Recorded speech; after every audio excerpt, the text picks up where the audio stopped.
Masih ingat Edi Mulyadi, orang yang mengatakan Kalimantan sebagai tempat jin buang anak? Belum lama ini Edi Mulyadi divonis 7 bulan 15 hari penjara akibat ulahnya yang menghebohkan itu. Hukuman yang diterimanya terlalu ringan. Putusan itu membuat masyarakat Kalimantan dan Dayak tidak terima. Mereka marah. Dalam sidang putusan itu saja mereka kompak berteriak, putusan hakim tidak adil. Edi memang tidak layak dihukum ringan, sebab dia mengulang-ulang ucapannya itu di waktu yang berbeda. Edi juga menunjukkan bahwa dia tidak merasa bersalah dan menyesal. Itu sudah cukup dijadikan dasar untuk memperberat hukuman Edi, tapi faktanya lain. Hakim memutuskan sangat ringan. Putusan ini mencederai keadilan. Orang-orang seperti Edi akan merasa kebal hukum. Mereka akan berbuat hal yang sama seperti Edi.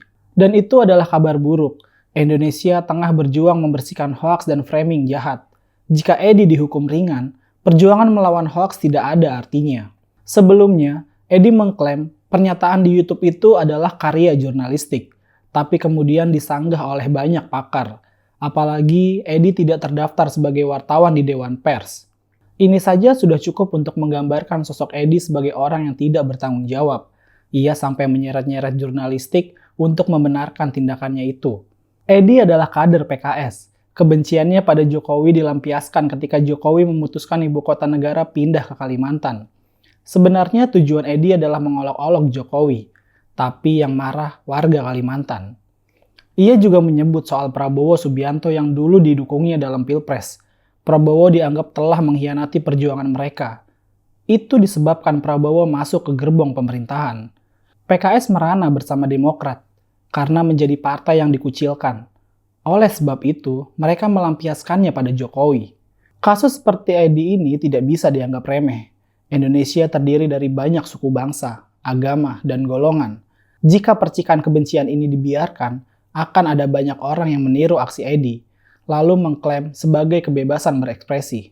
Oleh sebab itu, hukum harus melihat jauh ke depan. Jangan sampai Edi dijadikan idola baru bagi para pembenci Jokowi. Orang-orang yang menghendaki Indonesia disyariahkan. Edi memang diputus bersalah, tapi vonis yang ringan itu sama saja membiarkan Edi lepas dari hukum.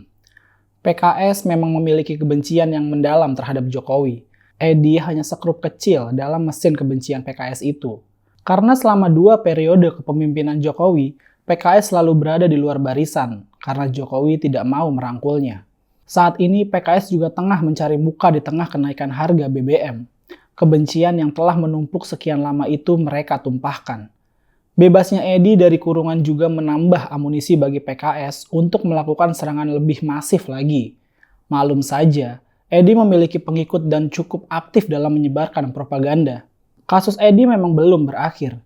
Jaksa penuntut umum menyatakan pikir-pikir. Artinya, jika dalam banding nanti Edi divonis lebih berat, maka itu akan memberikan hasil berbeda. Semoga hakim berpihak pada masyarakat Kalimantan dan Dayak, karena pernyataan Edi itu jelas-jelas telah membuat orang Dayak tersinggung. Masyarakat Kalimantan adalah manusia beradab. Menyebut Kalimantan sebagai tempat jin buang anak dapat ditafsirkan.